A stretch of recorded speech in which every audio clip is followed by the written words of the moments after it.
मैं आपसे दो तीन बात शेयर करना चाहता हूं सरदार पटेल के इस जयंती समारोह में। आज महान संत गुरु नानक देव जी का भी आज जन्म दिवस है और सरदार पटेल जी के भी जन्म दिवस समारोह को आज मना रहे हैं। यूं तो 31 अक्टूबर को सरदार पटेल जी की जयंती होती है, लेकिन विधानसभा के चुनाव के चलते यह कार्यक्रम आगे बढ़ाया गया और इस कार्यक्रम में आने का, शरीक होने का अवसर मिला। आज पूरा देश और दुनिया कोरोना संकट से जूझ रहा है। बड़ी भारी चुनौती हमारे सामने है और इस चुनौती का हमें सामना भी करना है और चुनौतियों को सामना करते हुए अपने पुरखों को भी याद करना है, अपने संस्कृति और सभ्यता की भी रक्षा करनी है।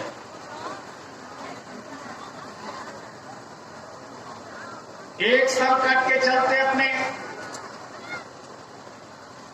पुरखों को याद न करें, एक संकट के चलते अपनी संस्कृति और सभ्यता को भूल जाए। मैं समझता हूं कि आने वाली पीढ़ी कभी हमें माफ नहीं करेगी। हमें उन चुनौतियों का जवाब देना है, हमें उससे मुकाबला करना है और मुझे फक्र है बिहार के लोगों पर, फक्र है हमारे नौजवानों पर कि जिनके बदौलत कोरोना संकट को भी हम लोगों ने समाप्त तो नहीं किया, लेकिन उस चुनौतियों का सामना कर रहे हैं। विधानसभा का सत्र जब चल रहा था तो महामहिम राष्ट्रपति राज्यपाल महोदय के अभिभाषण पर मुझे धन्यवाद प्रस्ताव पेश करने का अवसर मिला। मैंने उस समय कहा था कि बिहार के लोग कितने दिल से, दिमाग से, शरीर से कितने ताकतवर है कि पूरा देश और दुनिया चुनौती का सामना कर रहा है। बिहार उन चुनौतियों का सामना से इसने कर रहा है, उसको परास्त करने में भी लगा हुआ है। और पूरी दुनिया का जो अभी तक रिपोर्ट आई है, WHO ने जो रिपोर्ट दिया है वो कहा है कि सबसे ज्यादा अगर कोरोना बीमारी से निपटने में अगर कोई देश और कोई राज्य सबसे आगे है तो उसका नाम बिहार बताया गया है। तो हमें तो फक्र है अपने मुख्यमंत्री पर, हमें तो फक्र है हमें बिहार के 12 करोड़ लोगों पर कि जिनके अंदर इतनी क्षमता है, इतनी ताकत है, उनकी मानसिकता, उनकी अंदर जो क्षमता है उसका इस्तेमाल करके हम उनको प्राप्त करने का काम कर रहे हैं। हमें लड़ना पड़ेगा। सरदार पटेल ने भी कहा था, जब किसानों की अगुवाई कर रहे थे, जब इस देश में किसानों के साथ न्याय नहीं हो रहा था, न्याय नहीं मिल रहा था, तो किसानों को उन्होंने ललकारा था, कहा कि संगठित होने की जरूरत है और जो अन्याय हो रहा है, जुल्म हो रहा है, अत्याचार हो रहा है, सरकारें तो आती है और चली जाती है, लेकिन जो व्यवस्था है उसमें परिवर्तन की जरूरत है, व्यवस्था को बदलने की जरूरत है। तो हम लोग सरदार पटेल के रास्ते को अपनाया और बिहार को 15 सालों में जहां हम लोगों ने पहुंचाया, उसका जोड़ा देश का कोई राज्य अभी तक नहीं लगा सकता है। एक डंके के साथ, चुनौतियों के साथ रहना चाहते हैं। बिहार में कोई घर नहीं बचा हुआ है, बिहार में कोई बिरादरी बची नहीं है, कोई धर्म नहीं बचा, कोई मजहब नहीं बचा। वो कहे कि हमें छोड़ करके आगे सरकार जा रही है, हमने सबको खिदमत किया है, सबकी सेवा किया, आगे भी करेंगे। मौका दिया आपने, आगे भी खिदमत करेंगे और ईमानदारी और निष्ठा के साथ खिदमत करेंगे। जब कोरोना संकट था बिहार में, पूरे देश और दुनिया में, तो 5 महीने तक जितने हमारे राशन कार्डधारी हैं बिहार में, 1,68,00,000 बिहार में राशन कार्डधारी हैं। उनके राशन कार्ड पर अगर 5 व्यक्ति है, एक परिवार का 5 सदस्य उस राशन कार्ड में नामित है, तो प्रत्येक व्यक्ति के लिए 5 किलो अनाज 5 महीने तक निःशुल्क देने का काम किया। हमने हिंदू नहीं चिन्हा, हमने मुसलमान नहीं देखा, हमने दलित नहीं देखा, हमने ईसाई नहीं देखा, हमने मानवता की सेवा किया। बिहार के 12 करोड़ लोगों की हमने सेवा किया। ये काम बिहार की सरकार ने किया और वहीं पर पूर्ण विराम नहीं दिया। हमने 1,000 रुपया राशन प्रत्येक राशन कार्ड पर दिया। 1,65,00,000 राशन कार्ड धारक को 1,000 रुपया भी देने का काम किया, उनके राशन कार्ड पर देने का काम किया। 1 किलो दाल या 1 किलो चना 5 महीने तक निःशुल्क देने का हमने काम किया। और जो हमारे बच्चे स्कूलों में पढ़ते, स्कूल तो बंद था, कोरोना में बंद है, उनको बच्चों को भी सूखा राशन महीना में देने का काम हमने किया है। 5 महीने तक एक काम बिहार की सरकार ने किया। वो ऐसा परिवार बचा है, वो ऐसा व्यक्ति बचा है, वो ऐसा मजहब बचा है, वो ऐसा धर्म बचा है जो ये कहे कि हमारे पास सरकार का कोई साधन नहीं पहुंचा। एक भी नहीं कर सकता है। अमीर हो, गरीब हो, छोटा हो, किसान हो, मजदूर हो, नौजवान हो, विद्यार्थी हो, सबके घर में सुविधा पहुंचाने का काम बिहार की सरकार ने किया। यही पर पूर्ण विराम नहीं दिया हमने। 23 लाख नए राशन कार्ड हमने बनाया।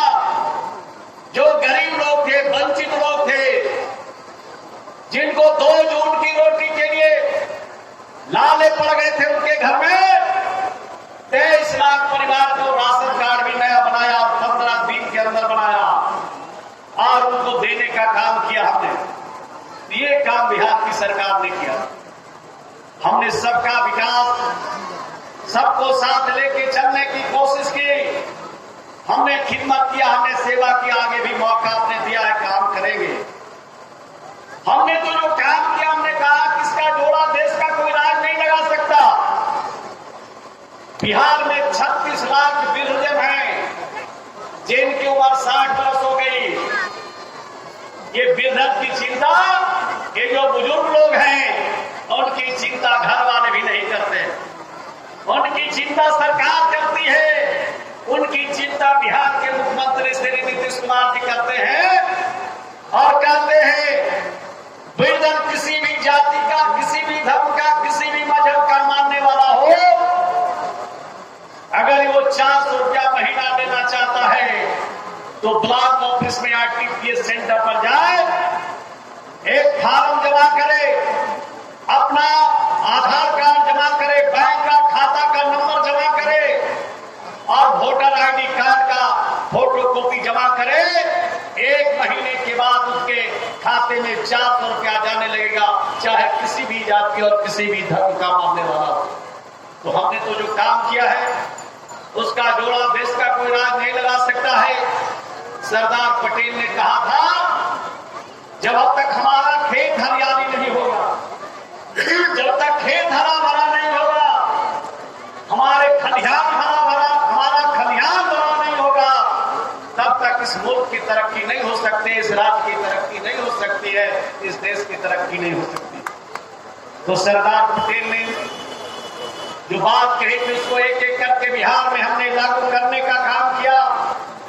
हमारा संकल्प है, हमारी सरकार का संकल्प है कि हम हर खेत को पानी पहुंचाएंगे, चाहे पानी केनाल के माध्यम से जाए, चाहे पानी आहर और पैन के माध्यम से जाए, चाहे पानी माध्यम से चाहे हम बिजली भी गांव हर खेत तक पहुंचाने का काम करेंगे। ये पहला राज्य बिहार है जहां देश के प्रधानमंत्री जी को भी कहना पड़ा कि बिहार में जो काम हो रहा है उसको, इस काम को पूरे देश में लागू करना चाहिए। कहा जो घर घर में नल का पानी पहुंच रहा है, ये देश बिहार के बाद किसी दूसरे राज्य में नहीं है। इसी बिहार में इसकी योजना बनाई गई, इसको काम शुरू किया गया और लगभग 97% घरों में नल का पानी पहुंच गया और शेष जो बचा है वो भी पहुंचाने का काम होगा। ये काम बिहार में हमने किया। हमने काम तो बहुत किया, कितनी हम चर्चा करें, सिर्फ इतना ही कहना चाहते हैं कि समाज को शिक्षित बनाना जरूरी है। समाज तभी आगे बढ़ेगा, चाहे कोई भी समाज हो, चाहे अल्पसंख्यक समाज हो, चाहे हिंदू समाज हो, जो भी समाज है, जब तक बढ़ेगा नहीं, तालीम नहीं पाएगा, ज्ञान नहीं पाएगा, वो समाज आगे नहीं बढ़ सकता। इसलिए ज्ञान के क्षेत्र में हमें आगे बढ़ना है और हमें भी बिहार की सरकार ज्ञान के क्षेत्र में हम लोग काम कर रहे हैं और ज्ञान के क्षेत्र में हमने जो काम किया है वो भी अद्वितीय है, उसका भी जोड़ा कोई नहीं लगा सकता। बिहार में 35 लाख बच्चे, नीतीश कुमार जी को बिहार में मुख्यमंत्री बनने के पहले यानी 15 साल पहले बिहार में 35 लाख बच्चे प्राइमरी स्कूल का शक्ल नहीं देखा, गया ही नहीं थे स्कूल में। अभी हमने विधानसभा में इस बात को जब उठाया तो जो हमारे विरोधी पक्ष के लोग हैं हंगामा खड़ा कर दिया। हमने कहा चरवाहा विद्यालय में पढ़ करके कोई तालीम नहीं पा सकता। नारा लगाते थे, जिनकी सरकार 15 साल पहले थे नारा लगाते थे कि मुनिया बेटी पढ़ती जाए, गैया भैंसिया चरती जाए। गाय और भैंस चराने वाले कभी ज्ञानवान नहीं बन सकते। चरवाहा विद्यालय में पढ़ने वाला ज्ञानी कभी नहीं बन सकता है, इसको ज्ञान कभी नहीं हो सकता है। इसलिए बिहार की सरकार और बिहार के मुख्यमंत्री ने 35 लाख बच्चों को तालीम पाने के लिए स्कूलों में पहुंचाने का काम किया और ये काम हमारा चलता रहता है, ये काम चलता रहेगा। बिहार में लड़कियों को हमने साइकिल योजना का लाभ दिया, बिहार में बच्चों को छात्रवृत्ति योजना का लाभ दिया, बिहार में बच्चों को मध्याह्न भोजन का लाभ दिया। हमने बिहार में लड़के और लड़कियों को पोशाक योजना का लाभ दिया। हमने मुख्यमंत्री प्रोत्साहन योजना शुरू किया कि तालीम के क्षेत्र में, ज्ञान के क्षेत्र में कोई समझौता हम नहीं करेंगे। जब तक हमारे बच्चे नहीं पढ़ेंगे, जब तक हमारे बच्चे ज्ञानवान नहीं होंगे, तब तक हम ठगी के शिकार होते रहेंगे, तब तक हम परेशानी और मुसीबत के शिकार होते रहेंगे। जिस घर में ज्ञान की रोशनी है उसे कोई ठग नहीं सकता, उसे कोई परेशान नहीं कर सकता और उसे कोई इधर उधर करने की कोशिश भी करे तो वो सचेत हो जाता है। ये ज्ञान में तासीर है। दुनिया में सब कुछ लूटते हुए लोगों ने देखा है, दुनिया में दौलत को लूटते हुए देखा है, 10 मंजिला इमारत वाले को भूख मरते देखा है, लेकिन किसी ने ज्ञानी आदमी को आज तक भूख मरते नहीं देखा। तो ज्ञान अर्जित करने की जरूरत है, ये इसकी आज आवश्यकता है। ज्ञानी आदमी कहीं भूख नहीं मरता, ज्ञान का परचम फहराता है, दुनिया के किसी कोने में चला जाता है, ज्ञान का इस्तेमाल करके अपना भी पेट पालता है और परिवार को भी चलाता है और समाज में सर उठा के भी चलता है। इसलिए ज्ञान अर्जित करने की जरूरत है और ज्ञान अर्जित करने के लिए ही सरदार पटेल ने भी कहा था, जब तक ज्ञान नहीं होगा तब तक ठगी के शिकार बनते रहोगे। ये बात आप कहना चाहता। हमारा ये बिहार की धरती, ये हमारा बिहार का जो धरती है इतना और बड़ा है। ये हमारे बिहार की जो धरती है इतना तासीर है।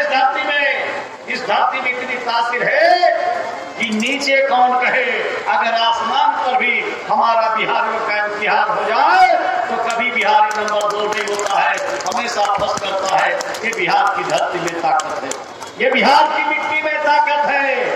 ये चंपारण की धरती जहां से महात्मा गांधी ने शुरुआत किया, जहां कर्मभूमि महात्मा गांधी ने बनाया, वो धरती है। इस धरती को नमन करने के लिए देश और विदेश के लोग आते हैं, दुनिया के लोग आते हैं इस धरती को नमन करते हुए और सरदार पटेल के चरणों में श्रद्धा के सुमन अर्पित करते हुए अपनी वाणी को विराम देता हूं और जादूगर साहब को अपनी तरफ से बधाई देता हूं, उनको धन्यवाद देता हूं कि आप जिस तरह के आपके पास कला है, जिस तरह का आपके पास हुनर है, मैं समझता हूं कि आपका हुनर का मुकाबला देश में कोई नहीं करने वाला है। ये आपके लिए मैं कहना चाहता हूं। यही शुभकामना के साथ यहाँ के आयोजक को, यहाँ पर उपस्थित सभी लोगों को मैं बधाई देता हूँ, शुभकामना देता हूँ कि आप सब मिलकर के सरदार पटेल के रास्ते को चुने और सरदार हुए अपनी वाणी को विराम देता हूँ। बहुत बहुत धन्यवाद।